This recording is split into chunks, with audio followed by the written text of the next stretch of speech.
tú puedes aprender de todo en la universidad, pero lo que no te enseña la universidad es berraquera. ¿Y qué es berraquera? Berraquera es persistencia, determinación, grit, de remangarse las manos, la humildad de decir yo tengo que hacer esto solo y darle duro, duro, duro, porque cuando eres un emprendedor estás a la deriva de tu propio esfuerzo y tu propia gana. Y eso es algo que uno no aprende en la universidad. Esa berraquera no se enseña. Hay que vivirla y hay que refinarla, porque yo te diría, de todos los skills que uno puede tener en la vida, eso es de los más importantes.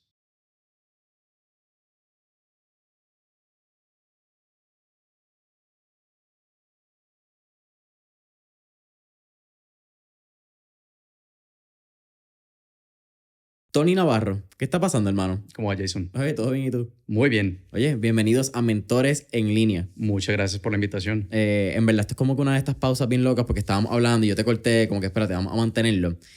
Quiero hablar un poco de tu trasfondo. Quiero hablar de Colombia. Sí. Quiero hablar de unas cosas chinas, porque no lo hablamos. Mencionamos China, pero no mencionaste que trabajaste en China en el pre-podcast. Sí, así es. Pero me estaba hablando del génesis de Red Ventures Puerto Rico. Tú Sí. llegas unos meses antes, creo que un mes y medio antes de la pandemia a Puerto Rico. Yo llego en marzo del 2020 a la pandemia. Tú llegas literalmente. Ajá, pre-pandemia, y me mudo realmente buscando comunidad, familia, ¿no? Lo que hablábamos antes.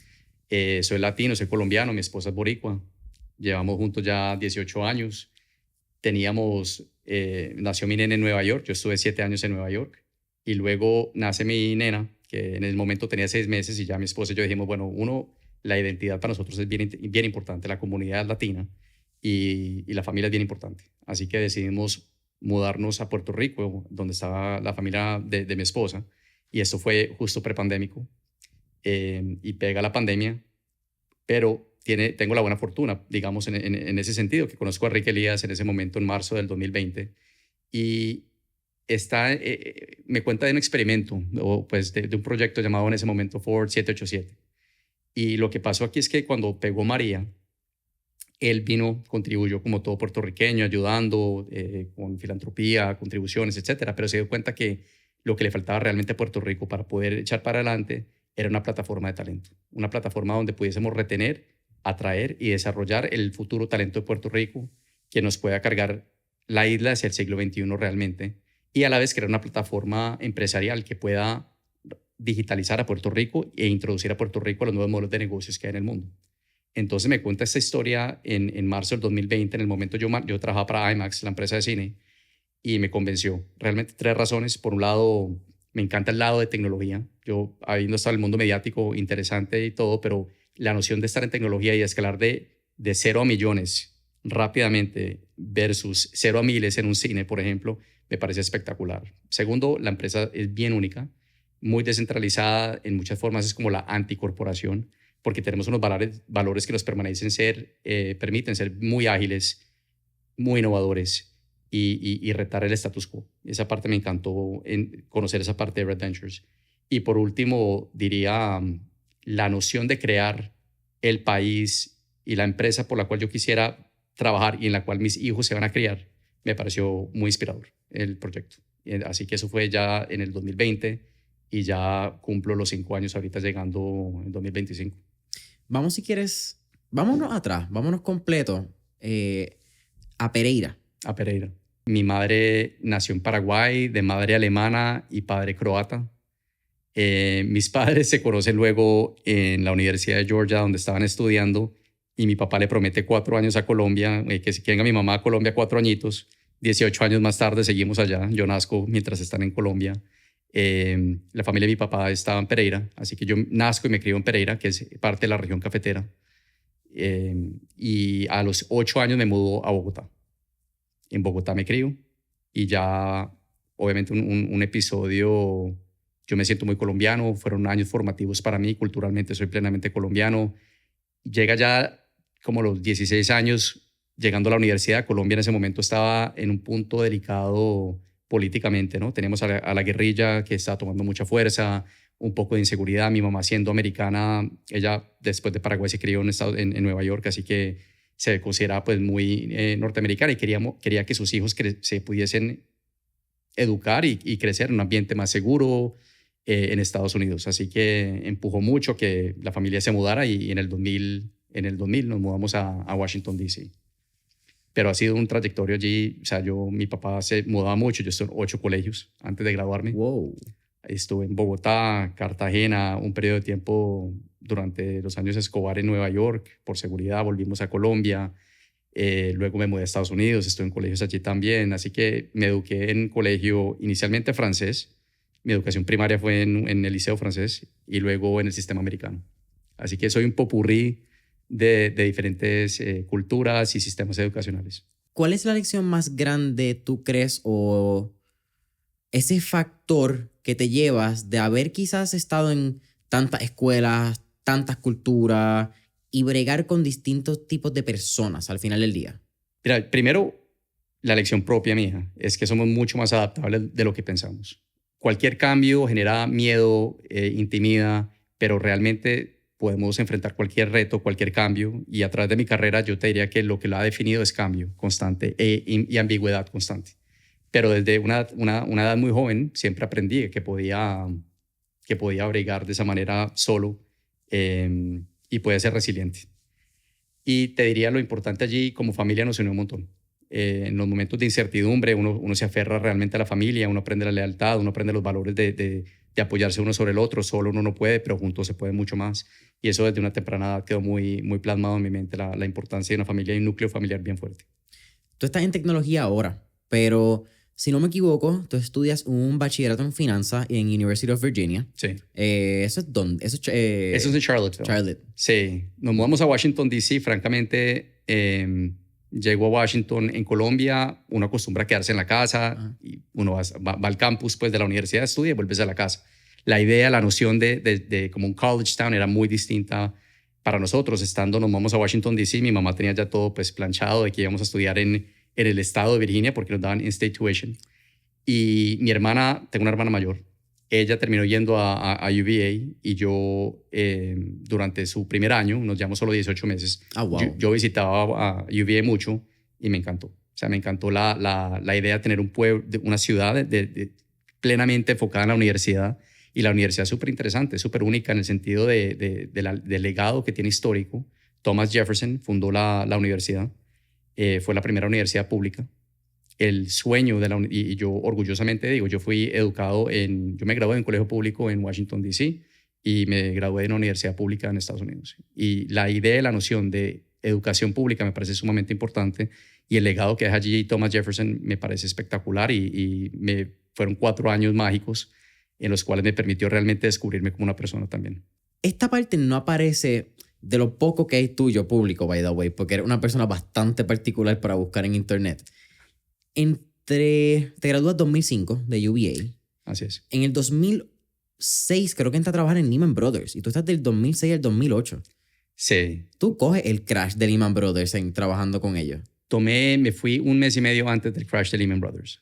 Así que yo me gradué de la universidad, encontré este campo llamado consultoría estratégica, que me encantó.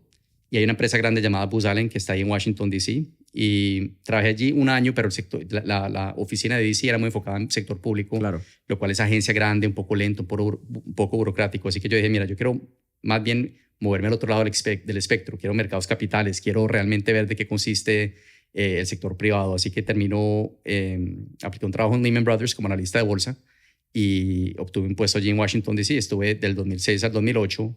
Me acuerdo muy bien, creo que fue en marzo o abril del 2008, cuando cae Bear Stearns, que era un banco muy similar a Lehman Brothers en su perfil, en el tamaño y todo. Y me acuerdo la reacción de los MDs, el nerviosismo que tomó por lo que le estaba pasando al banco, lo que podría pasarle al banco. Y en ese momento yo había ya aplicado a grad school y apliqué para un MBA y me habían aceptado ya Wharton. Y tuve la buena fortuna de que empecé Wharton. Obviamente esto no fue por diseño, pero ya entré a Wharton en agosto y para septiembre Lehman Brothers había caído.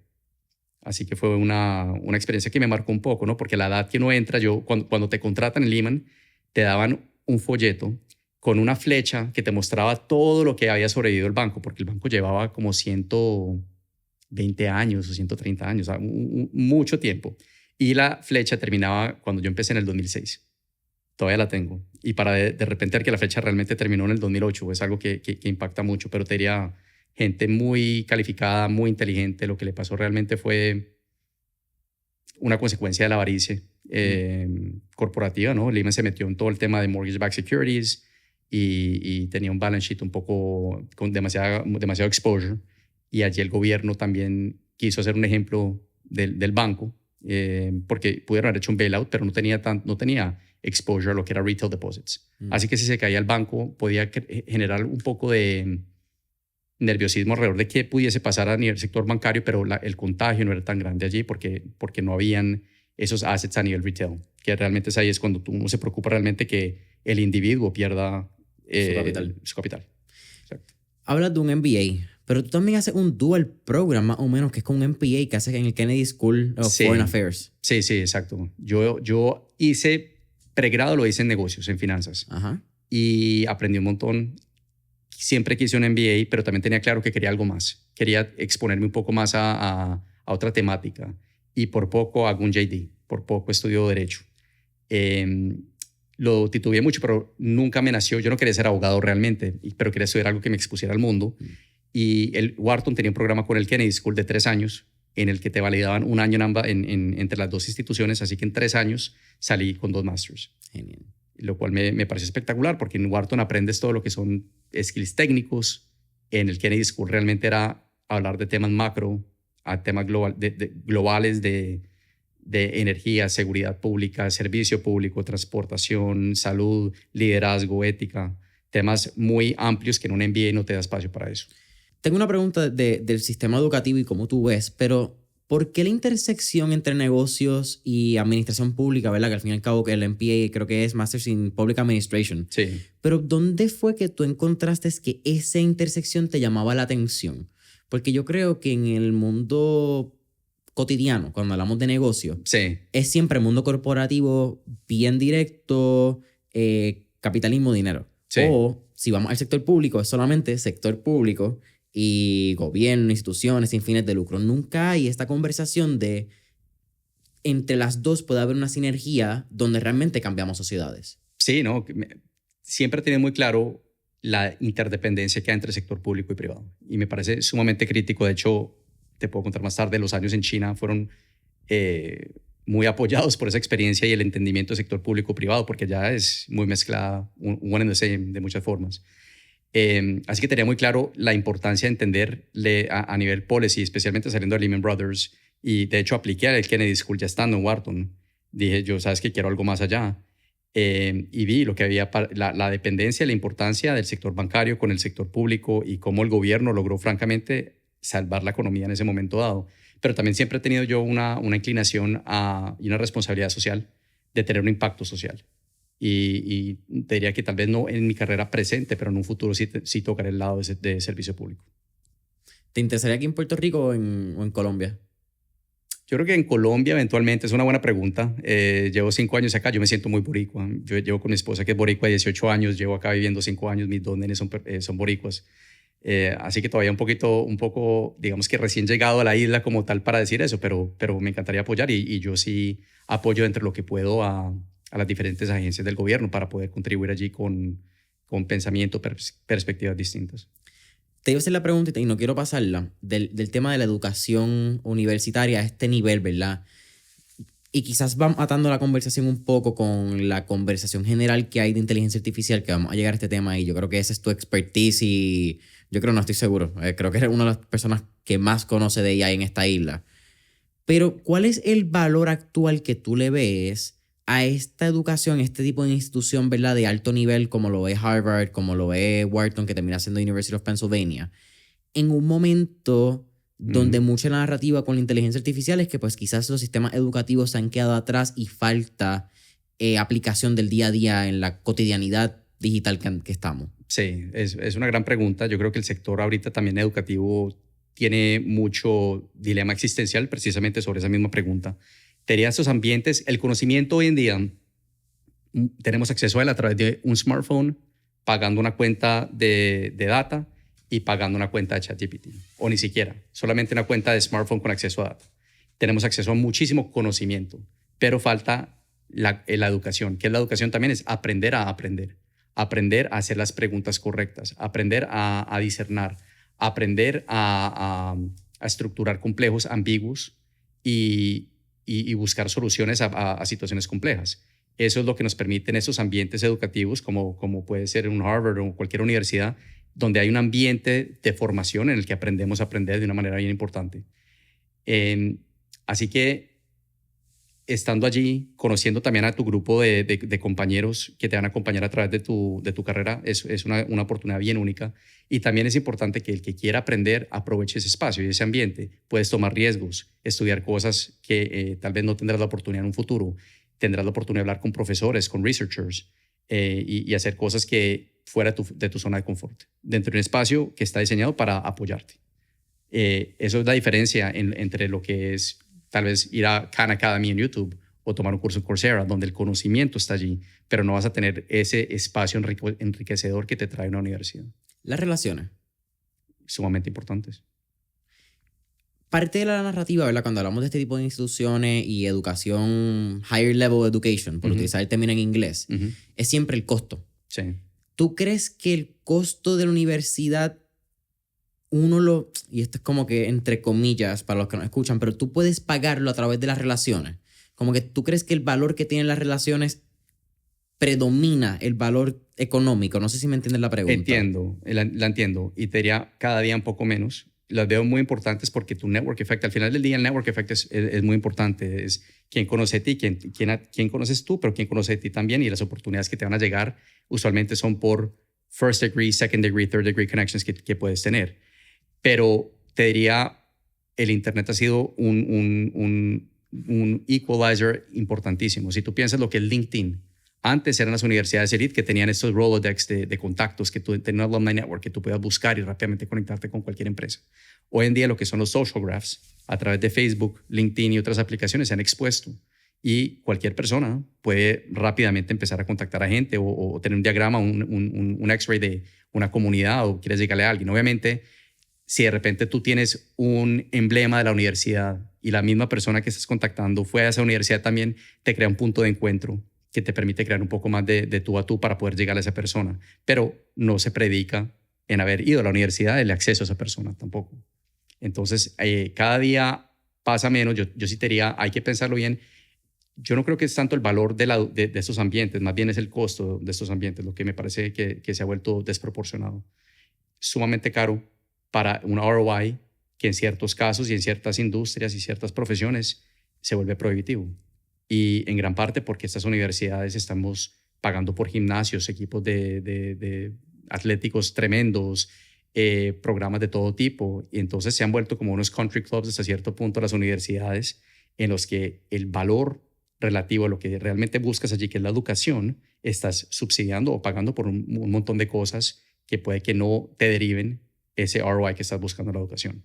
Así que sí creo que estamos llegando a un punto crítico, un tipping point, en el que tenemos que regresar al modelo de negocios básico, que es, ok, tú estudias porque te tiene que dar algún valor o una oportunidad como retorno. De lo contrario, no tiene sentido. Hay un punto interesante, es que yo creo que en el 2011 tú fundas tu primera compañía, Streamcal. Sí. ¿Cuál es la lección más grande que aprendiste de esa primera aventura empresarial? Yo entiendo que ya te habías salido de Wharton y del Kennedy School cuando lo comienzas. ¿Y cómo fue esa primera aventura también en el mundo digital? Porque yo creo que ahí es donde entras como tal al desarrollo de aplicaciones, desarrollo de comunidades digitales. ¿Cómo fue ese brinco? Mira, yo me graduó y cuando me graduó yo dije, yo tuve 2 pasantías, tuve la buena fortuna de tener ofertas con esas 2 pasantías. Una fue en IDEO, que fueron los que diseñaron el mouse, como una consultora de innovación, y la otra fue con McKinsey, que es una consultora realmente seria de análisis y de mucha analítica. Que en IDEO es donde te presentan Design Thinking, si no me equivoco. Exacto. Yo siempre he estado fascinado por el lado de diseño. Yo tengo una mezcolanza medio rara. Mi hermana es arquitecta, le tengo gran respeto a todo lo que tiene que ver con diseño, todo lo que tiene que ver con la creatividad. Me nace mucho y me mueve el piso. De hecho, mi abuelo por el lado materno era inventor con varias patentes y mi abuelo por lado paterno era empresario. Así que tengo ese lado de como la chispa creativa por ambos lados de la familia fuertes. Pero cuando me graduó, yo digo, yo quiero montar una empresa propia. Yo tenía en la mente la idea de que yo tenía grandes ambiciones, estaba pasando todo lo de Facebook Y dije, pues, ¿por qué no yo? Y yo te diría que eso es el beneficio de ignorance is bliss, que uno tiene el riesgo, el perfil de riesgo bajo, puedes tomar esos riesgos. Y también tienes todavía digamos, la inocencia de creer que todo es posible. Entonces, es un momento bien especial. Lo que era el concepto era, imagínate Twitter, pero para eventos. Así que tú podías seguir una fuente y en vez de que te llegara chat, te llegaba eventos de esa fuente en particular y podría ser un show de televisión, tu calendario, el calendario del Choliseo, cualquier tipo de calendario, porque hoy en día usamos el email para eso, pero el email se te llena con un montón de cosas que realmente no te comunican lo que quieres. Por eso existe el newsletter, para comunicarte lo que viene y la programación que viene. Entonces creamos un inbox para el calendario.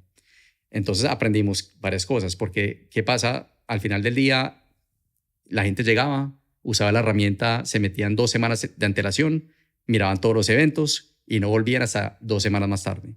Y para tú tener un producto digital que realmente te pueda permitir un modelo de negocio que funcione, tienes que tener retención y también engagement con el usuario para poder monetizar esa relación con el tiempo. Y en el momento era, te voy a vender tiquetes para el show, voy a vender propagandas para tal evento, etcétera. Pero si la gente venía solamente cada 2 semanas, no tenía esa recurrencia necesaria. ¿Y esto era a través de una aplicación? Sí, se llama StreamCal.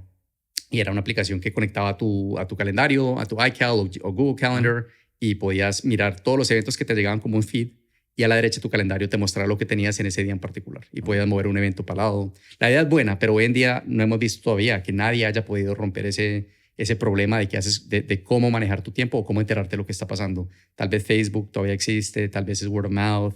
Y esa fue una de las lecciones, que you can build a better mousetrap, pero eso no quiere decir que tu idea va a resultar. Hay mucho tiene que ver con costumbre del usuario, con distribución, con una propuesta de valor que realmente pegue bien. Te diría, lo que más aprendí es, tú puedes aprender de todo en la universidad, pero lo que no te enseña la universidad es berraquera. ¿Y qué es berraquera? Berraquera es persistencia, determinación, grit, de remangarse las manos, la humildad de decir yo tengo que hacer esto solo y darle duro, porque cuando eres un emprendedor estás a la deriva de tu propio esfuerzo y tu propia gana. Y eso es algo que uno no aprende en la universidad. Esa berraquera no se enseña. Hay que vivirla y hay que refinarla, porque yo te diría, de todos los skills que uno puede tener en la vida, eso es de los más importantes. Entiendo que en el 2013 dejas StreamCal y entonces te vas a IMAX. ¿Cómo fue cómo llegas a IMAX primero? Pero ¿cómo es este pase de venir del mundo de finanzas? Pasa entonces estos 2 años, 3 años que estás entre el MPA y MBA. Sí. Y de momento entras a un mundo completamente nuevo. Quiero también atarle, quizás esa pregunta va bien atada al cambio. Como que cómo tú cambias de industria, cómo te adaptas, cómo bregas con ese imposter syndrome que tiende a suceder cuando cambias constantemente de industria o continuamente, sí, ¿verdad? Una industria diferente con conocimientos diferentes. Saco mi cuaderno porque trae un montón de temas que quiero anotar porque son bien interesantes para tocar. Cool. Yo creo que eres la primera persona que trae un cuaderno, una libreta en español. Bueno, esa es la lección número 1. Siempre tener una libreta contigo. Porque siempre hay algo para aprender de alguien. Y quieres capturar ese pensamiento y esa lección para poder internalizarla realmente. 2, si tienes ideas, escríbelas. De lo contrario, se te van a olvidar. Y 3, si tienes un objetivo, escríbelo para crear accountability y que lo puedas lograr. Así que carga una libreta. ¿Por qué física? No tiene que ser física. A mí me gusta físico porque me permite como que ojear rápidamente las cosas. Yo de hecho he tratado iPads y teléfonos y no me ha funcionado, pero cualquier sistema que tengas, y también te diría, para una conversación, retener engagement de tú y yo y no sentir que de repente te estoy ignorando o no estoy engaged, lo peor que uno puede hacer es con un teléfono levantarlo y mirar hacia abajo. Acá yo puedo escribir, mirarte los ojos y siempre retener una energía y una dinámica positiva entre quien esté hablando y quien esté escuchando. Me parece interesante porque hablamos que tú eres futurista y por eso te hago la pregunta de por qué el físico. A mí me llama la atención mucho la tinta. Yo creo que el papel y tinta tienen algo bien, no podemos llamarlo primitivo, pero sí histórico, de llevamos tanto tiempo bregando con papel y tinta.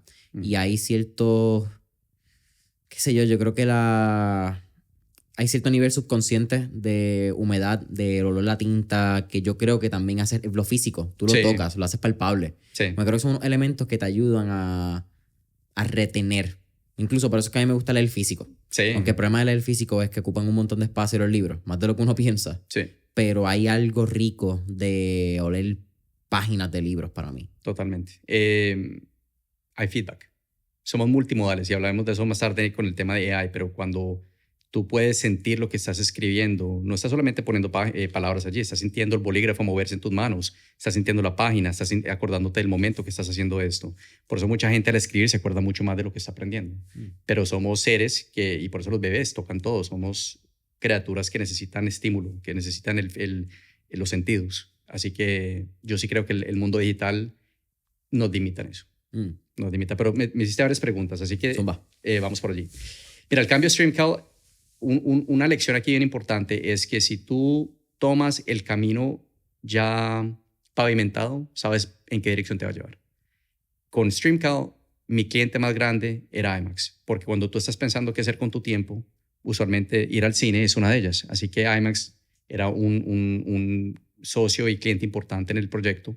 Cuando les comenté que lleva a pagarle el proyecto, me dijo el CEO de la empresa, mira, estoy buscando este rol llamado un Chief of Staff y te puedo comentar un poco más de ese rol porque es bien único, bien interesante. Él había sido mano derecha de un juez federal y como clerk, y esa experiencia le permitió crecer un montón y fue muy formativo para él. Así que mi CEO de IMAX en ese momento, Rich Gelfond, sigue allí al mando, de hecho, creó un rol de Chief of Staff en el mundo corporativo porque quería ofrecerle a una persona joven con hambre la oportunidad de también seguir y apalancarse el conocimiento de él, básicamente siguiéndolo en absolutamente todo lo que hacía. Entonces me ofreció esta oportunidad de ser su Chief of Staff y... ¿Tú tenías qué edad? Yo tengo 41. En el momento. En ese momento tengo 26, 27. Tengo 27. Y entonces, qué gran oportunidad. Yo dije, bueno, pues esto es un no-brainer para mí por varias razones. Uno, me encanta el mundo. IMAX está entre la tecnología y los medios. Así que como un punto medio bueno para mí, dado que soy tecnólogo. Dos, qué experiencia tan chévere aprender de un emprendedor. Él compró la empresa en el 98 con un LBO, un leverage buyout, y sigue al mando, pero él fue el que llevó el cine si te acuerdas, mucha gente su primera, no sé, no te vas a acordar, yo sí. Cuando iban a su primera IMAX era usualmente en un museo, a ver algún documental de focas o de osos polares, etc. Y Rich Gelfond en ese momento compra la empresa con la visión de llevarlo a Hollywood y poner películas de Hollywood en teatros IMAX. Esa fue la tesis bajo la cual la compró. Hoy en día IMAX es de las marcas de cine más potentes que hay a nivel global. Así que increíble aprender de él, habiendo sido un emprendedor. Y por tercero, me dio completa carte blanche de la empresa. Acá están las llaves de la empresa, haz lo que quieras. Y aprende lo que quieras, interactúa con quien quieras. Así que yo trabajaba con todo el equipo ejecutivo, yo manejaba todos los proyectos estratégicos únicos dentro de la empresa que no tenían como un lugar natural. Eso me llevó a China eventualmente, pero lideré una transacción privada, lideré una IPO, monté un negocio nuevo para IMAX en streaming services, monté un fondo de realidad virtual. Así que me dio una riqueza de oportunidades realmente única que no pudiese reemplazar si no hubiera sido por eso. Pero llegué allí a lo que iba previamente. Si tú sigues el camino que todo el mundo conoce, terminarás en el destino conocido. Cuando tú tomas un camino uncharted, que no sabes para dónde va a terminar, hay algo llamado la serendipidad. Y eso es lo que permite. Serendipidad también equivale un poco a suerte. Y tienes que darle la oportunidad a que la suerte te llegue. Y tomando caminos distintos, se te abren puertas distintas que no eran ni esperadas. Este puesto en particular fue una de ellas, que me llevó a un rol bien interesante. Así que tenías dos preguntas más. Una era sobre el range de aprendizaje, cómo paso de finanzas a medios, a tecnología. Y yo creo que la curiosidad probablemente es un atributo sumamente valioso que todos tenemos que fomentar, particularmente en la etapa nueva en la que nos encontramos a nivel digamos, de la humanidad. Una curiosidad en la que nunca quedas satisfecho, continuamente aprendiendo. Nunca vas a ser un maestro de algo. De hecho, me queda muy marcado mi tiempo en UVA. Allá no te dicen senior, allá te dicen fourth year. No eres junior, eres third year, porque tú no paras de aprender. Así que hoy en día soy yo un 25th year, pero sigo aprendiendo cada año y yo no me he graduado. Yo seguiré aprendiendo. Me graduaré el día que termine de aprender y espero que ese día nunca llegue. Y por último, me preguntaste del síndrome de impostor. Y este es un síndrome que la forma más rápida de derrotarlo es entendiendo que todo el mundo lo tiene. Cuando tú te sientas enfrente de alguien al otro lado de la mesa, esa persona también tiene el sentimiento de impostor. La diferencia es quién aprende a manejarlo más rápido, pero todo el mundo lo tiene. Nadie nace aprendido, eventualmente llega la experiencia, con la experiencia llega un poco más de comodidad frente al síndrome de impostor y eventualmente llega un punto en el que se vuelve un poco adictivo el síndrome de impostor. Lo buscas, porque eso viene con adrenalina, viene con conocimiento, viene con crecimiento. Y yo ahora, si no siento el síndrome de impostor, casi que me aburro. Siento que no estoy creciendo. Así que es una incomodidad que me encantaría que todo el mundo aprenda a sentirse cómodo con ella. Y que es muy normal. Es de la misma manera que uno se para frente a un público a hablar, hay gente que se pone incómoda. Eventualmente le coges el gusto, pero le coges el gusto con repeticiones y siendo querido consigo mismo. Si tú llegas y te latigas porque no, soy un impostor y me fue mal esta primera vez y no lo volviste a tratar, ahí fallaste inmediatamente y sabes que fallaste porque no lo vas a hacer nuevamente. Así que no le tengas miedo, uno, a lo que es el aprendizaje. Cambia ese chip de lo que es fallar a en vez de decir aprender. De hecho, a mí cuando me contrató el CEO de IMAX, yo le pregunté, oye, habían como 20 candidatos que habían entrevistado. Yo le dije, ¿por qué me escogiste a mí? Me dijo, porque sabes lo que es fallar, o sea, sabes el valor de lo que es fallar por la experiencia que tuve con StreamCloud. Y eso me dejó muy marcado de forma positiva. De hecho, yo a varias gente que he contratado en un pasado, llego y veo tal vez una persona que ha sido golpeada por una experiencia pasada, pero veo todo el valor que trae esa experiencia que ha tenido en un pasado y son luego espectaculares como parte del equipo, porque tienen esa experiencia, tienen la humildad, tienen el hambre y reconocen. Pero es bien importante que cambien el chip de, oye, esa vez fracasé, no, esa vez aprendí y tengo más experiencia que la persona al lado mío que nunca tomó riesgo. Hablas de la experiencia con Rich, que es el nombre del CEO de IMAX, con Rich. Hay algo bien interesante dentro del universo, por llamarlo así, Tony, que yo creo que es lo que tú dijiste, la toma de oportunidad y la suerte. Para mí el tema de la oportunidad es algo bien particular, porque mucha gente la adjudica sea a privilegio, a suerte, a estar en el momento adecuado. Y siempre terminan diciendo como que la suerte es este elemento random, al azar, que escoge a alguien al azar y supuestamente lo ayuda a ese individuo. Pero también hay muchos riesgos, lo que tú estás hablando, ¿entendés? Sí. Hay mucha toma de riesgo en que tú no sabes si esa oportunidad que tú estás tomando es la correcta o si va a funcionar a largo plazo. ¿Cómo fue esa toma para ti cuando tuviste esa oportunidad de ser el Chief of Staff de Rich con IMAX? Pues mira, te dejo con un dicho de Thomas Jefferson. Entre más duro trabajo, más suerte tengo. Porque es la verdad. Y obviamente depende mucho dónde te coloques para que ocurran ciertas cosas, ¿no? Si tú quieres toparte con alguien, vas a la plaza.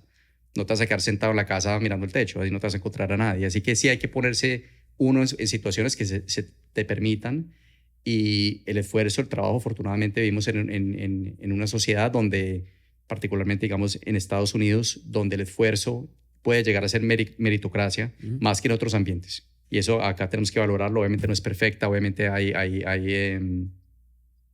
ciertas limitaciones en ciertos casos, pero más que en cualquier otra parte del mundo, ciertamente hay una movilidad que se permite el esfuerzo, que te permite el esfuerzo, la educación, el aprendizaje, etc.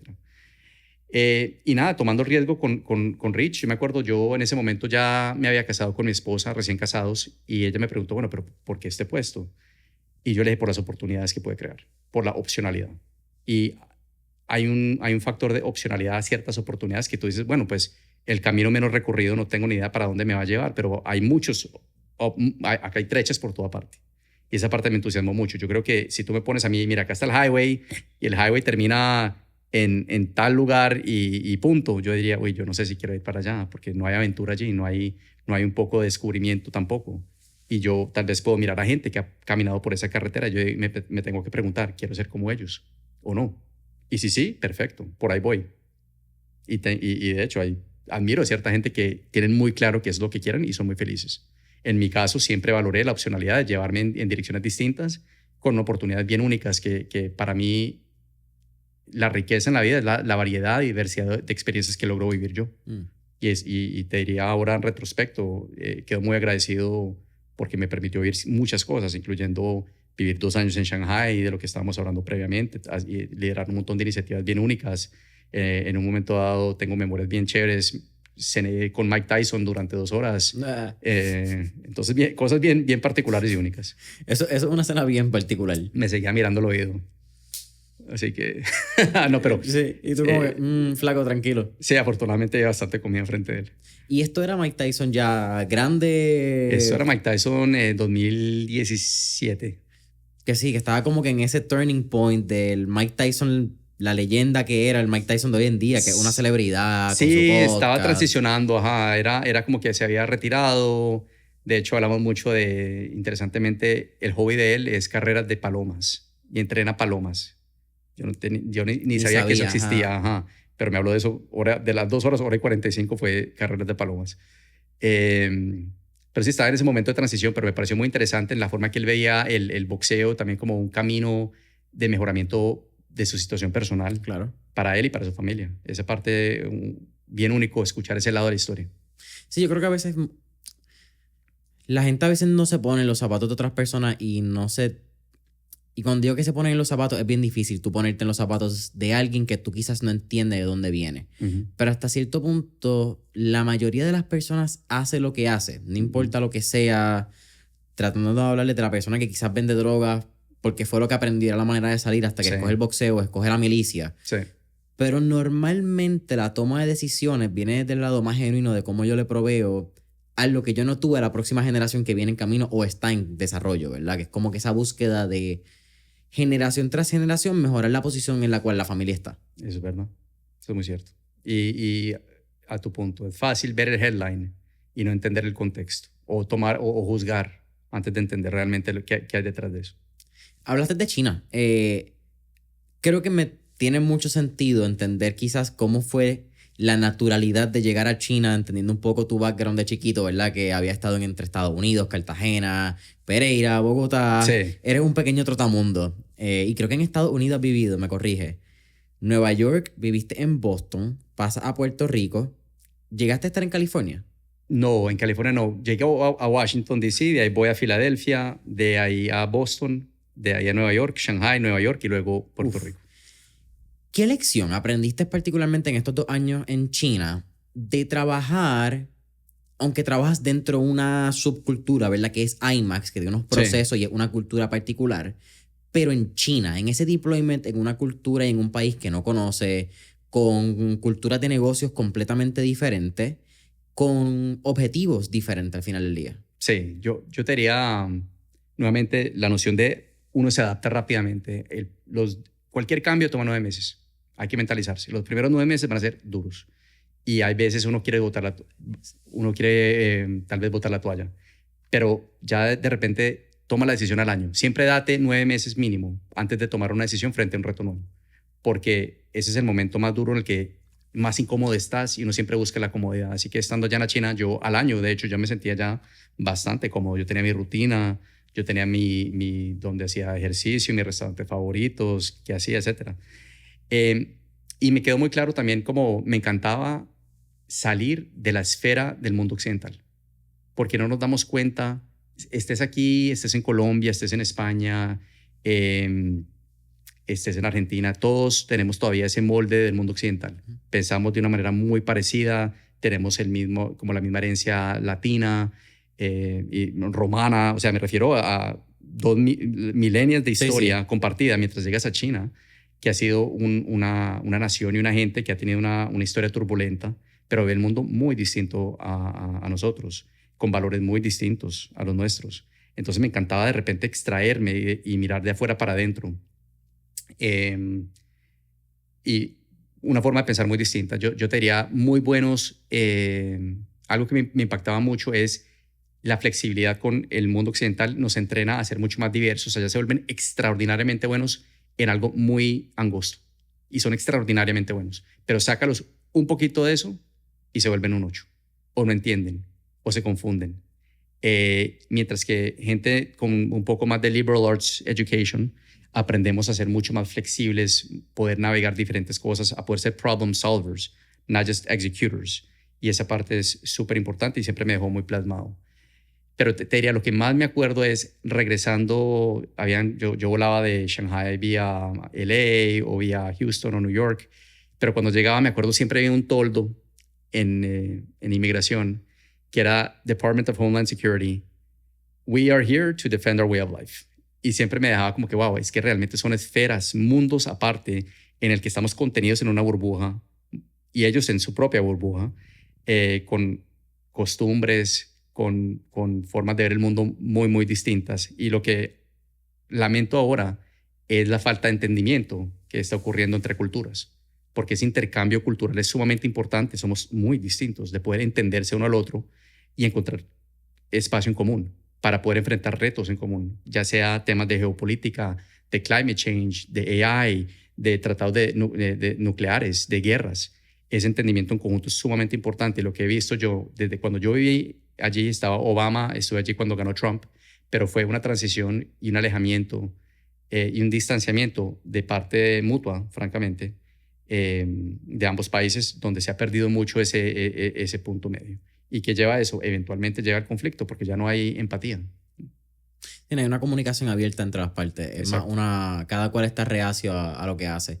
Entiendo que en China es que tú levantas este primer fondo para IMAX, ¿verdad? Que estábamos Sí, hablando de un fondo de $30 millones, creo que sí, eventualmente regresa a IMAX. Eres Head of Business Development, si no me sí, equivoco, para el global, para Estados Unidos. sí, Y ahí fundas IMAX Enhanced, creo que era. sí, Amex Enhanced.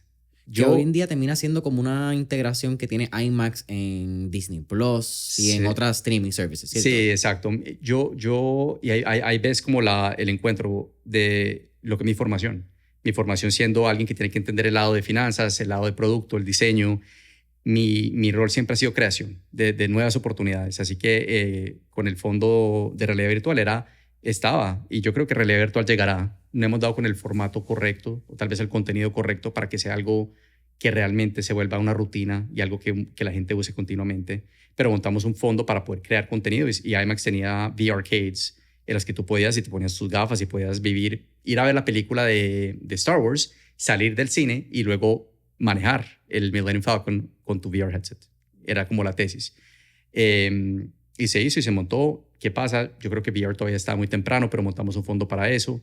Luego yo vuelvo a manejar estrategia y es crear oportunidades nuevas para una empresa que está sumamente profunda en el cine. El cine con todo el mundo de streaming, etcétera. Yo te diría, IMAX está bien posicionado porque siempre es diferenciada la experiencia, pero a nivel de cine, a nivel global, lo que es en Norteamérica, porque depende mucho del país y del territorio, en China el cine sigue booming, en Rusia está booming, en otros países, pero en Norteamérica es casi como que, bueno, vamos a jugar bolos, boliche, o vamos al cine. Sí, es como algo de Mall 1990 que se siente un poco cansado. Sí, de nuestros viejos que lo hacían. Es como una Ah, rutina sí, anticuada. un poco anticuada, como que como así que voy a sentarme en un cuarto con gente a mirar como algo juntos. Suena un poco raro, de hecho. Entonces era buscar cómo traemos, y particularmente en el mundo streaming, una solución de entretenimiento IMAX al hogar. Y allí fue chévere porque fue muy emprendedor el concepto. Planifiqué, monté esta cosa en la que traemos tecnología IMAX a el hogar. Si tú vas a Disney Plus hoy y pones IMAX en search, salen películas, y esas películas tienen una mejoría de sonido y visuales que tocan distinto en los audiodispositivos que son licenciados con tecnología IMAX. Entonces es una oferta para una empresa tradicionalmente dedicada a lo que es exhibición, de repente una compañía de tecnología que tiene cosas en el hogar, que era ese cambio. Y allí, de hecho, porque tú piensas en una pantalla gigante, todas las películas de IMAX tienen que ser capturadas con cámaras IMAX. Lo que la gente no sabe es que el formato es muy distinto, porque las pantallas son grandes y se puede degradar la imagen si coges cualquier otra imagen. Y el reto era, bueno, estas pantallas de 4 de la tarde a 9 de la noche o 10 de la noche tienen mucha película que mucha gente va a ver. Pero ¿qué pasa de 10 de la mañana a 4 de la tarde? No hay tanto, la gente no va a las películas, no hay contenido. ¿Cómo hacemos para poner contenido que no sea películas en pantallas gigantes que no degrade la imagen? Y ese fue un reto que tuvimos, y ahí fue que entro yo al mundo de inteligencia artificial, porque hay una tecnología que te permite, se llama Convolutional Neural Networks, que básicamente te permite amplificar una imagen a super resolución sin degradar la imagen. Y eso fue el 2018, fue mi primer encontrón con la inteligencia artificial, que me permitió entrar a este mundo de una manera muy temprana. Eso fue 4 años pre-ChatGPT. De hecho, yo seguí GPT-1, GPT-2, OpenAI, yo lo seguía muy, muy cercanamente, hasta que detonó en el 2022 con ChatGPT. Algo bien natural de tu proceso, entiendo que es en esta transición de Chief of Staff a Head of Business Development en China, es que tú te conviertes naturalmente en un intraemprendedor, que es el término que hoy en día es popular. ¿Cómo es ese proceso de tú emprender, tener un fondo abierto, ¿verdad? Una cantidad de dinero para desarrollar proyectos nuevos dentro de la responsabilidad de una corporación sin tener el riesgo de que sea tu dinero como un startup? ¿Me explico? ¿Cómo es ese punto medio entre emprender pero ser un ejecutivo de una compañía? Mira, yo creo que para alguien que quiere crear es el mejor setup posible porque te permite ejecutar, bueno, uno, inicialmente aprender, dos, ejecutar con recursos que puede ser mucho más limitado siendo un emprendedor propio. Obviamente eso viene con un trade-off de que tú lo creas por tu lado y te llevas también el upside de lo que estés creando, o lo haces dentro de un esquema corporativo en el que hay que tener disciplina fiscal porque hay mucho stakeholder que te va a decir, bueno, Tony, ¿dónde pusiste ese dólar que te dimos? Está el equipo de finanzas, está el CEO, está la junta directiva, que al final del día tienes que tener responsabilidad fiscal y fiduciaria frente a cómo estás desplegando los recursos. Pero tener una oportunidad de ejecutar y aprender dentro de una organización que te da los recursos necesarios, con una marca, con poder de distribución, es chévere, es bastante empoderador. ¿Por qué tú decidiste hacerlo? ¿Qué parte? Lo de emprender dentro, como que tomar la decisión de emprender dentro de una empresa. Yo te diría, naturalmente lo he hecho por mi propio lado en StreamCal, sé lo difícil que es. Tuve la buena fortuna de encontrar puestos que me permitían ese nivel de flexibilidad. Obviamente, siendo mano derecha del CEO, ya tienes una proximidad y una confianza con él que te ofrece la libertad de poder tratar de ejecutar esos proyectos que puede llegar otro ejecutivo, no se lo dé, pero oye, mira, Rich, tengo una idea loca, vamos a crear una línea de audio de electrodomésticos IMAX para la casa y acá está el business plan y que te dé la luz verde. Eso es muy, muy único. Así que sí he tenido buena fortuna en gran parte por esos puestos que he tenido que son un poco raros, de que me han ofrecido la libertad de creativa. Aquí hacemos como que este puente de conexión a donde más o menos empezamos el podcast, que es que entonces en el 2020 cambias de Rich a Rick. De Rich a Rick. Y entonces le quitamos la H. Y llegas entonces a Puerto Rico. Entiendo que cuando tú llegas a Red Ventures, tu primer rol, tu primera tarea es realmente traer entonces lo que era el equipo de Forward 77 que había estado desarrollándose en Charlotte, si no me equivoco, en North Carolina. Sí. Y es implementarlo en Puerto Rico. ¿Cómo fue? Ya tú eras un boricua adoptado, ¿me entiendes? Llevabas cuánto... Creo que eran 14 años con tu esposa en ese momento. Sí. So, ya tú tenías cultura, ya tú entendías, tú sabes lo complicado que era ser un puertorriqueño adoptado. Pero ¿cómo es entonces ese brinco de llegar a la isla para... Entiendo que eran 25 empleados en ese momento para lanzar Platea? Eran un poco más. Bueno, éramos... cuando lanza 787, se buscaron 40 profesionales. Y esos 40 fueron a Charlotte. La tesis era entrenarlos en Charlotte, en el HQ de Red Ventures, un par de años, volver. Cuando volvieron eran como 65. Esto fue enero 2020. Los terremotos ocurren, eso hace un delay de la apertura de la oficina, pega la pandemia, pero realmente fue el grupo que volvió. Yo entro en ese momento cuando ya han regresado con el objetivo de montar la empresa localmente y darle más estructura al ecosistema local. Así que empezamos durante la pandemia. Inicialmente tenemos un portafolio que nos dan de websites de Red Ventures, y también el primer proyecto que emprendemos es Platea, porque al volver nos dimos cuenta que en Puerto Rico hay un poco de cierto de información, si quieres decir así. Sí, acá el mundo de los medios es un mundo competido, es un mundo que a nivel de modelo de negocio también tiene sus retos, lo cual conlleva que siempre estés buscando sensacionalismo, clics, ojos, y eso lleva a los chismes, a la corrupción, al amarillismo, porque quieres que la gente lea lo que tienes para poder monetizarlo. Entonces, ¿con qué quedas? Con un ecosistema un poco pobre en la riqueza que puede realmente contar de todas las historias que hay, y particularmente historias de optimismo. Puerto Rico tenemos una narrativa que de afuera para adentro realmente Puerto Rico es un lugar espectacular para vivir. Dile a cualquier colombiano y se mudan mañana a Puerto Rico. Pero en Puerto Rico siempre miramos para arriba y nos lamentamos en vez de decir, oye, ¿sabes qué? Lo afortunados que somos de tener esta isla con este apoyo, con esta infraestructura, con las oportunidades que tenemos. Si Puerto Rico fuese un país latinoamericano, sería el país latinoamericano de los más prósperos, si no el más próspero per cápita de Latinoamérica. ¿Sí? Pero acá no vemos así, acá nos vemos como que, bueno, pues si fuésemos Estado, seríamos el Estado de los más pobres. Pero ¿por qué lo miras así? Acá hay mucha oportunidad y es una plataforma espectacular para, uno, un vividero muy bueno. Dentro de todo, me ha parecido muy seguro, donde el que quiere puede y tienes todas las oportunidades del mundo, ¿no? Entonces, pero a lo que vamos, hay mucha inercia, mucho momento, mucho ocurriendo en Puerto Rico que se tiene que contar.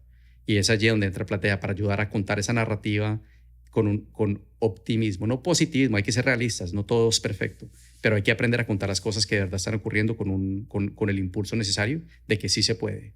Y tenemos ahorita una oportunidad única en la próxima década para Puerto Rico, para que logremos grandes cosas. Y ojalá invirtamos, no solo gastemos, pero invirtamos en ese nuevo capítulo de Puerto Rico que nos puede llevar al próximo siglo. Yo creo que tú traes algo bien lindo, Tony, y es la perspectiva de un extranjero. Semi-extranjero, porque sigo diciendo 14 años, Sí, 18 sí. con tu esposa, eres semi-extranjero o semi-boricua. Pero, ¿por qué tú crees que ese inside out look que tenemos los puertorriqueños de nosotros siempre es comparándonos hacia arriba? Que una de las razones principales que lo estoy hablando contigo, de por el cual yo he decidido mirar Colombia como una expansión del podcast en vez de quizás pueden mirar Florida, Texas, Nueva York, que también hay grandes mercados hispanos. Sí. Porque yo creo que siempre comparamos para arriba, para Estados Unidos, que es lo que tú acabas de mencionar. Sí. Pero ¿por qué tú crees desde alguien que lo ve desde afuera?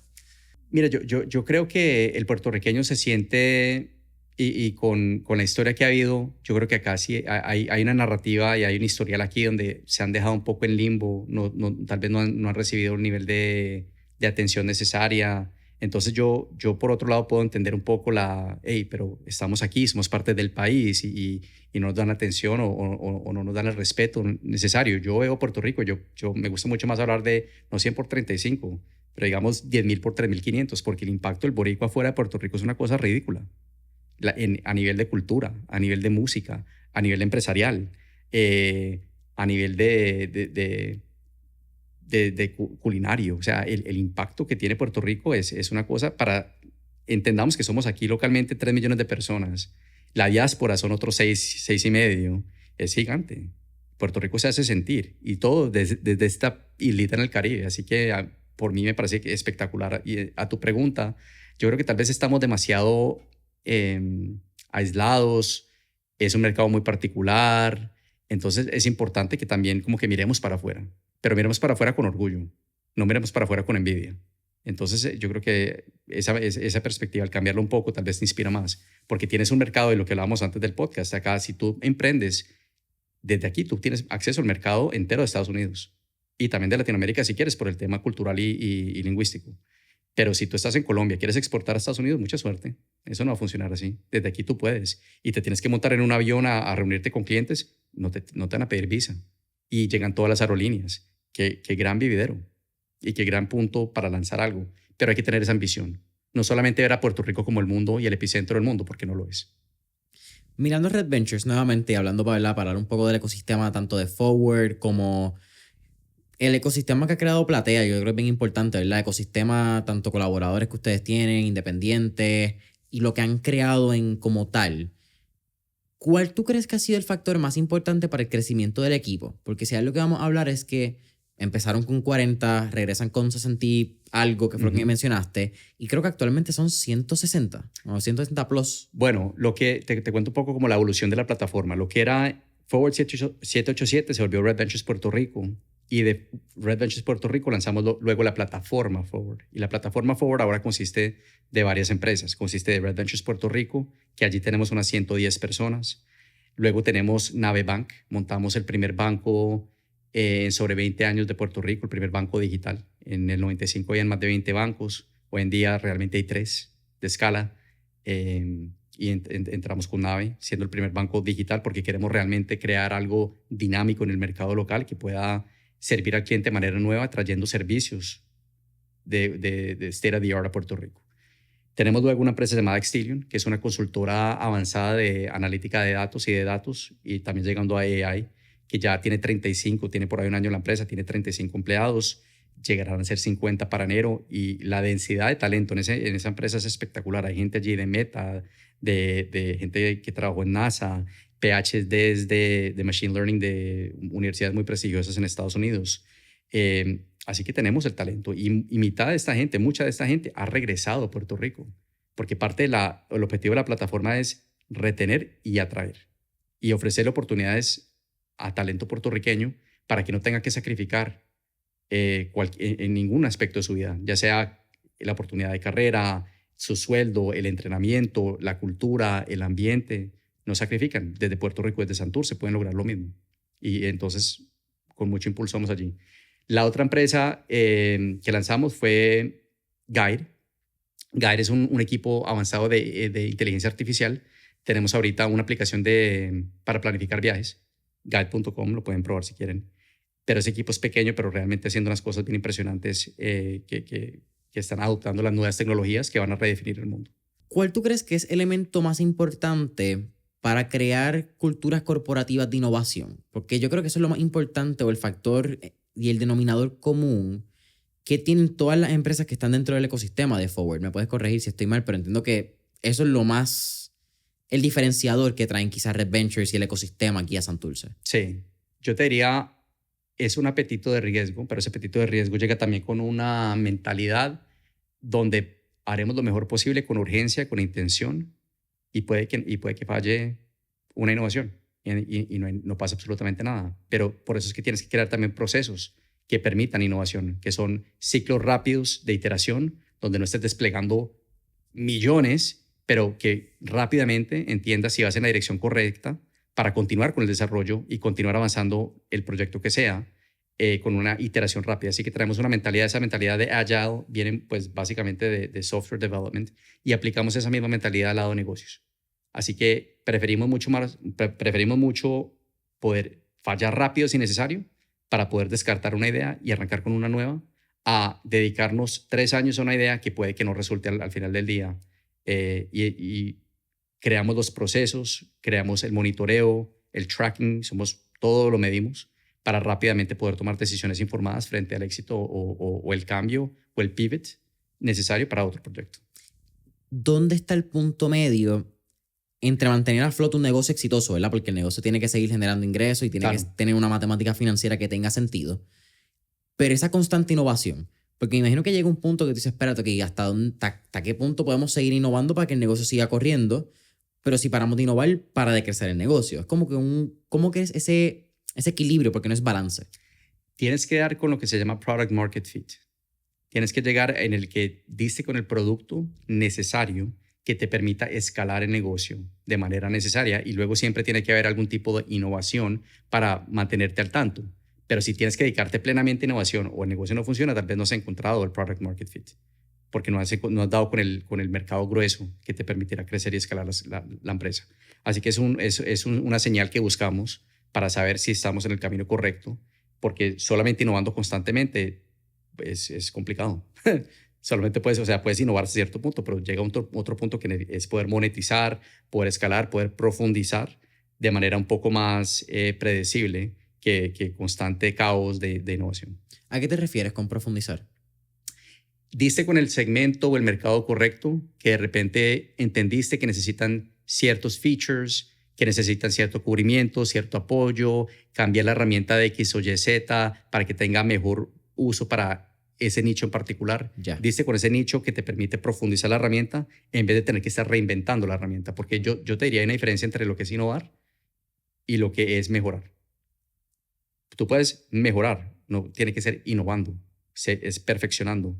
Y llegas a un punto en el que ya la innovación tiene que llegar a ese punto. El que quieres estar es mejorando y siempre tener un equipo tal vez pensando en la innovación, pero innovación es creación, es por definición bastante radical en lo que está sacando.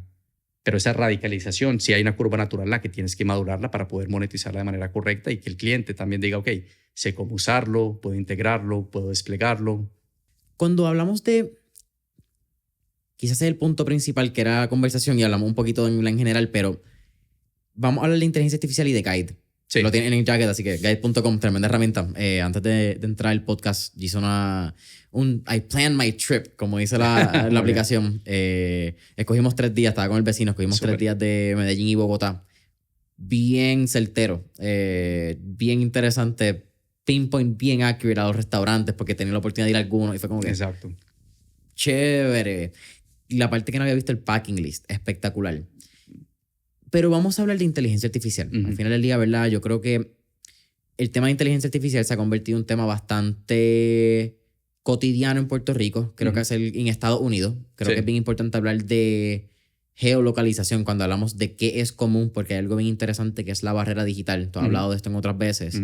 Y la barrera digital es bien real, ¿me entiendes? Lo que nosotros vemos en Puerto Rico, lo que podemos ver en Estados Unidos, necesariamente no llega a Latinoamérica de la misma manera, mucho menos a países como África, Medio Oriente, que es más complicado. So, es bien importante, yo creo, entender dónde tú estás para plasmar, ¿verdad?, la realidad tecnológica de ese momento y de ese lugar. Exacto. Pero, ¿hacia dónde vamos con la inteligencia artificial mirando 2024, noviembre, primeras 2 semanas de noviembre, ¿verdad? Para poner tiempo y espacio porque cambia bien rápido. Pero, ¿dónde tú ves en el panorama y la conversación general de inteligencia artificial, hacia dónde va? Es una pregunta muy buena. Hay que definir también en qué aspecto, lo que hablábamos tú y yo antes, la inteligencia artificial tiene diferentes espectros y sabores, dependiendo en qué campo lo estamos aplicando. Porque aquí sí lo vemos como lo que es productividad personal, que es donde llegamos a lo que es como ChatGPT, en tu computador, etcétera. Y es allí donde la mayoría de gente se expone a inteligencia artificial. Es probablemente la más gruesa en lo que estamos digitalizando la inteligencia. Y entonces todo el mundo tiene ahorita en su bolsillo un mentor, un colega, un advisor que te puede ayudar a pensar. Ese advisor ahora va a aprender a hacer por ti también lo que llamamos agentes. Un agente es un programa de AI, de computador, que tiene acceso a AI, y ese AI tiene acceso a herramientas. Esas herramientas pueden ser APIs que se conectan a un pedazo de software. Esas herramientas pueden ser algo robótico que ejecute actividades en el mundo físico también, pero la noción de agentes va a empezar a ocurrir ahora de manera acelerada. Ahora que terminamos con las elecciones presidenciales, estos laboratorios de research, que son realmente Google, Anthropic, OpenAI, Meta, son los que lanzan esos, lo que llamamos foundational models, van a de manera acelerada a empezar a sacar ahora agentes. Y vamos a empezar a ver que tu Siri en tu iPhone va en 6 meses cambiar radicalmente de manera muy acelerada y va a poder decirte, mira, Jason, tienes una cena a las 7 de la noche, te pedí tu Uber, baja en 5 minutos, vas a estar listo.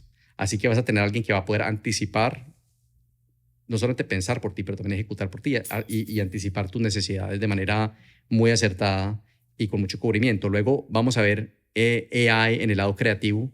Probablemente allí hemos visto una aceleración bastante marcada y probablemente allí es donde vamos a ver la disrupción más inmediata. Te comento un poco con una anécdota. En el último año ha habido huelga de Hollywood, ha habido huelga de los longshoremen y mucha gente, si tú buscas en internet, la huelga de los longshoremen tienen camisetas, t-shirts que dicen no to automation, no to robotics, robots don't feed families, porque la huelga realmente era sobre la automatización de sus funciones. Lo que tiene que ver con la robótica va a acelerar de una manera tremenda. Y luego tú ves esos carros Tesla, Waymos en Estados Unidos, hay gente que está vandalizando los Waymos. De la misma manera que antes los Ubers eran los enemigos de los taxistas, ahora esos carros que se manejan solos le crean un reto gigante a una comunidad que depende de esa función para subsistir, los taxistas, los Uber drivers, el gig economy. Pero entonces, ¿dónde estamos viendo ahorita como y una huelga en Hollywood precisamente por el uso de inteligencia artificial con estas herramientas creativas? Así que en ese mundo vamos a ver algo tremendo. Vamos a ver descubrimiento acelerado. Este año ganaron el Premio Nobel de Química y de Física. Se le otorgó a AI researchers que no tienen nada que ver ni con física ni con química, pero desarrollaron herramientas que lograron contribuir de manera material a los campos respectivos. Pero eso te da una indicación del mundo en el que estamos viviendo ahorita y lo que vendrá por delante. Pero sí creo los próximos 5 años van a haber de la misma manera que más, francamente, que computadores. Estamos hablando, llevémoslo a otro nivel de impacto. Esto es casi que la creación del motor, ¿sí? De motor a vapor, de la electricidad. Sí, de la imprenta. De la imprenta. Es ese nivel de impacto de civilización. Entonces, por un lado, qué espectacular que nos tocó vivir esta inflexión en la humanidad, porque es a nivel de civilización. Obviamente traerá consigo retos. La tecnología se está moviendo en unos ritmos en los cuales la sociedad, y cuando digo sociedad me refiero a la estructura, el andamiaje político, el andamiaje social, de ética, de morales, de comportamiento cívico, no se está adoptando a la misma velocidad con la cual está saliendo toda esta tecnología. Y eso va a crear retos. Acabas de hacer ese punto perfecto, porque mi próxima pregunta era ¿dónde raya entonces esta línea ética y hasta dónde, verdad, el uso de inteligencia artificial, políticamente correcto no es la palabra, pero creo que funciona para definirlo, como que hasta dónde tú crees que va a llegar entonces esta línea ética en trabajos creativos, propiedad intelectual, y hasta dónde tú crees, porque hay dos escuelas actualmente, ¿verdad? Que hablamos con inteligencia artificial, quizás dejamos hacer ese punto. Donde una es la escuela que dice que se debería seguir el desarrollo y se debería seguir el crecimiento a ver hasta dónde llega. Y esto está la otra escuela que también dice que, oye, deberíamos parar el desarrollo, mirar cómo podemos crear políticas y cómo podemos crear administración, ¿verdad? Y política pública que pueda manejar este tipo de desarrollo Sí. y luego continuarlo. Sí. O sea, ¿dónde raya esto? ¿Dónde tú lo ves? Bueno, es una conversación de dónde debería y dónde habrá la raya. Porque la realidad del caso es que hay dos campos en AI. Hay uno que es laboratorios cerrados, que es tecnología que controlan fuertemente, y hay otro movimiento de open source. ¿Qué quiere decir open source? Que cualquier persona, que uno es gratis, dos, cualquier persona puede accederlo. Y Meta, Facebook, ha sido el campeón de open source AI. Y lo hacen en gran parte también para ellos quieren ser el estándar en el mundo de tecnología de AI, porque si tú piensas en Facebook, tu feed es entretenimiento constante y entre más le das a los creadores, más pueden crear, más cosas y te va a enganchar mucho más y te genera más ingresos, etcétera. Pero ellos se han vuelto como los propulsores del mundo open source. ¿Qué pasa con el mundo open source? Que ahora eso está fuera de... Nadie puede volverlo a meter en la botella. Ya cuando lo tienes fuera, nobody's putting the genie back in the bottle. ¿Y qué pasó? Está por ahí, la tecnología flota y el open source tech es muy avanzado. Te diría 90% de lo que es el closed source tech, usualmente 6 meses por atrás, pero con la misma capacidad. Entonces, eso ya empieza a crear una pregunta, es, ok, ¿a qué punto deberíamos tener open source?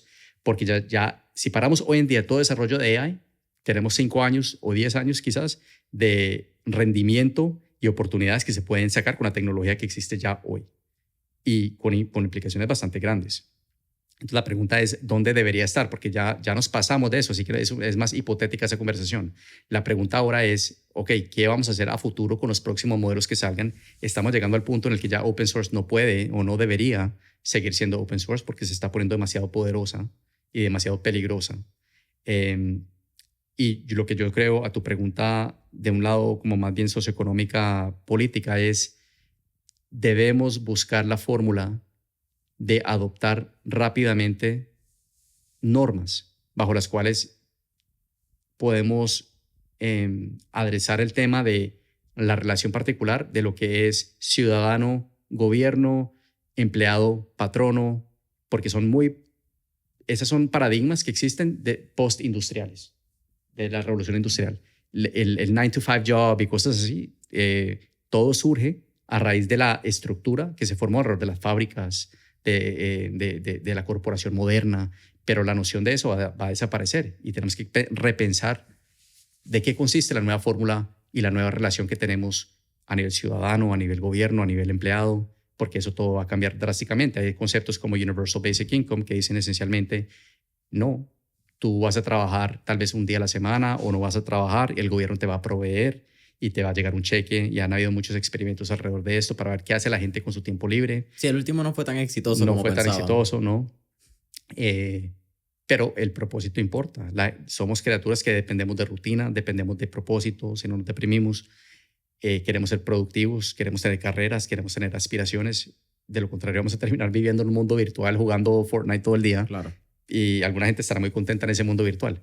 Pero entonces, afortunadamente, sí hay una narrativa fuerte y grande a nivel internacional de coordinación alrededor de todos estos temas, pero se está moviendo con una velocidad un poco espeluznante. Yo soy tecnólogo, me encanta el tema y soy muy pro AI, pero sí está llegando un poquito al que estoy empezando a decir, ok, pump the brakes, como que hay que frenar esto un poco más, porque la velocidad con la cual nos va a tomar va a ser una supremamente más rápida de lo que nos podemos adoptar a ella. ¿Crees que se logre parar? ¿O esto crees que un locomotor, un locomotriz de estos que sigue por ahí para abajo y...? Es una locomotora que va ya con mucho impulso. Aprenderemos a golpes. Vamos a empezar a ver situaciones no va a ser bonito, en mi opinión. Sí va a haber un poco de de discordia, va a haber un poco de caos y aprenderemos a las malas un poco cómo, porque es difícil de predecir y usualmente basado en necesidades vamos a tener que adaptarnos a las realidades. Pero sí, yo creo que ya toma una velocidad. En particular el tema geopolítico es uno que sigue impulsando, tú miras a China y Estados Unidos, que mucha gente habla del conflicto inevitable que hay entre ellos, pero hay una carrera también de AI supremacy. El primer país que llegue a tener una capacidad de AI a cierto nivel va a poder controlar el mundo de mañana. Entonces se vuelve un arms race en el que ninguno de los dos va a querer frenar. Y eso es lo que nos lleva como un poco al borde de, por ejemplo, lo que pasó con el lado nuclear, a un cataclisma y llegar a situaciones como Hiroshima, Nagasaki, como the Cold War, Cuban Crisis. Cuban crisis. La crisis de los misiles aquí. Ajá. Y esos son puntos de inflexión en el que decimos, uy, Nagasaki, Hiroshima. Dijimos a nivel global, uy, ¿qué pasó? ¿Cómo creamos esto? Y ahora tenemos que buscar cómo solucionarlo. Con arms control, con cómo destruimos las nuclear bombs now. Entonces, yo creo que tendremos que estar monitoreando y estar muy pendientes. ¿Qué tú crees que es lo más importante que debe saber la gente de la inteligencia artificial? No tenerle miedo. Es una herramienta, hay terminología por toda parte que lo hace sonar muy sofisticado. Yo manejo mi carro, yo no sé ni cómo funciona el carburador, pero manejo el carro sin ningún problema alguno. Y es importante entender que es una herramienta. Y es una herramienta que tiene tanto los riesgos que tiene, también tiene un montón de oportunidades. Y es importante aprender a manejarla, es importante ensuciarse. Uno no aprende a punta de teoría en el mundo de AI, es aplicado. Así que recomiendo que todo el mundo baje las aplicaciones, que prueben las aplicaciones. Yo sí creo que vale la pena pagar $20 mensuales por un ChatGPT Plus, por ejemplo, porque te da otro nivel de servicio, otro nivel de inteligencia, y tratar de ver dónde lo estás metiendo dentro de tu día a día, porque el reto más grande, por lo menos ahora, no es que la tecnología te reemplace, es que un humano que sepa usar la tecnología te reemplace. Eventualmente llegará un punto en el que tú dices, bueno, mi rol o X rol ya puede ser completamente automatizado. Eso es un tema completamente distinto, pero por ahora hay que aprender y tener lo que hablamos de la curiosidad previamente. Hay que seguir aprendiendo, porque me preguntan mucho a mí, bueno, yo tengo 2 nenes, 7 y 5, ¿qué deberían estudiar? Y mi respuesta es que aprendan a aprender. El mundo de especialización va a desaparecer. Eso de que tú te dedicaste toda tu carrera a tal tema. No, yo creo que hay que aprender yo personalmente me he reinventado múltiples veces en mi carrera. Ellos tendrán que reinventarse más aún en la carrera de ellos y aprender a pensar, porque yo creo que hay que saber pensar muy bien para usar estas herramientas muy bien también. ¿Cuánto tiempo tú crees que falta de aquí a que tengamos que tener una conversación seria a nivel gubernamental, sea de UBI, sea de whatever system, ¿verdad? Lleguemos a llamarlo, pero donde veamos un sistema complejo de automatización e inteligencia artificial donde sustituya una gran parte de la fuerza laboral? Sí, bueno, lo que te estás refiriendo a Artificial General Intelligence, AGI, que es lo que habla la gente. Obviamente yo no estoy en laboratorios trabajando, pero de lo que estoy enterado, de lo que he leído, estamos de 5 a 10 años lejos de eso. Y rápidamente, cuando llegas a AGI, estás a 2 o 3 años de llegar a ASI, que es Artificial Super Intelligence, que el AGI te pone a nivel humano, de experto humano, y ASI te pone por encima de cualquier experto humano. Y lo cual va a traer consigo un montón de descubrimientos, una explotación, un renacimiento real en las oportunidades y una abundancia en salud, en educación, en solucionar problemas de escala mayor que no tenemos, descubrimiento de medicinas, de químicos, de cosas que nos van a contribuir de manera muy positiva. Pero tenemos unos 10 años para movernos en esa dirección y el momento es ya. Eso toma tiempo para perfeccionar, pensar, reglamentar, como sociedad ponernos cómodos y empezar a pensar en cuál es el ángulo que tenemos que tomar, que tenemos que tener en cuenta.